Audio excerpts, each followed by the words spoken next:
అనగా తాటక రాక్షసుని జయించిన తర్వాత అడవి మళ్లీ ప్రశాంతంగా మారింది. ఋషులందరూ శ్రీరాముణ్ణి చూసి ఎంతో ఆనందించారు. రామా, నువ్వు ధర్మాన్ని కాపాడావు అని ఆశీర్వదించారు. విశ్వామిత్ర మహర్షి రాముణ్ణి ప్రేమగా చూసి అన్నాడు, రామా, నీ ధైర్యం గొప్పది. ఇక నీకు దివ్యాస్త్ర విద్యలు నేర్పుతాను. రాముడు వినయంగా చేతులు జోడించి, గురువర్యా, మీ ఆజ్ఞ నాకు ధర్మం అని అన్నాడు. అప్పుడు విశ్వామిత్రుడు పవిత్ర మంత్రాలు చెప్పాడు. ఆకాశం నుండి దివ్య కాంతులు మెరిశాయి. రాముడికి అనేక దివ్యాస్త్రాలు ప్రత్యక్షమయ్యాయి. అవి అన్నీ రాముడికి నమస్కరించి, ప్రభూ, మీ ఆజ్ఞ కోసం మేము సిద్ధంగా ఉన్నాము అని అన్నాయి. రాముడు వాటిని వినయంగా స్వీకరించాడు. లక్ష్మణుడు అన్నయ్యను చూసి గర్వపడ్డాడు. ఆ తరువాత వారు సిద్ధాశ్రమానికి చేరుకున్నారు.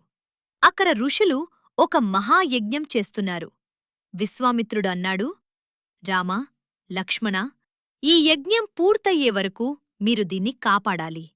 రాముడు ధైర్యంగా అన్నాడు, మహర్షి, మీరు చింతించకండి. మేము ఈ యజ్ఞాన్ని తప్పకుండా రక్షిస్తాము. యజ్ఞం ప్రారంభమైంది. ఋషులు మంత్రాలు జపించారు. అగ్నిజ్వాలలు పవిత్రంగా వెలిగాయి.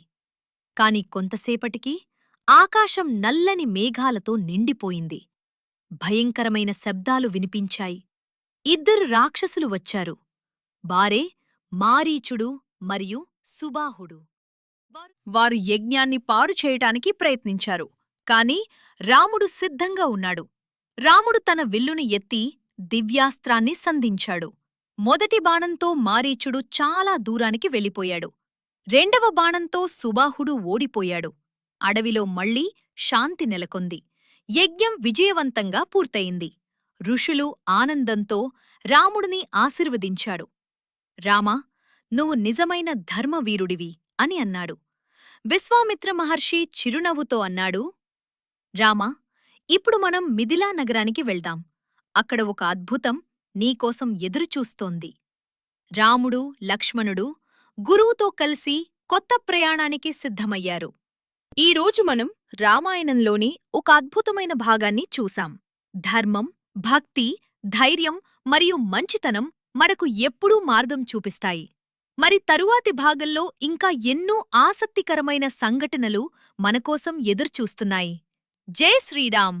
మీకు ఈ కథ నచ్చితే లైక్ చేయండి, సబ్స్క్రైబ్ చేయండి, మీ స్నేహితులతో షేర్ చేయండి. ఇంకా ఎన్నో అందమైన రామాయణ కథలతో మళ్ళీ కలుద్దాం.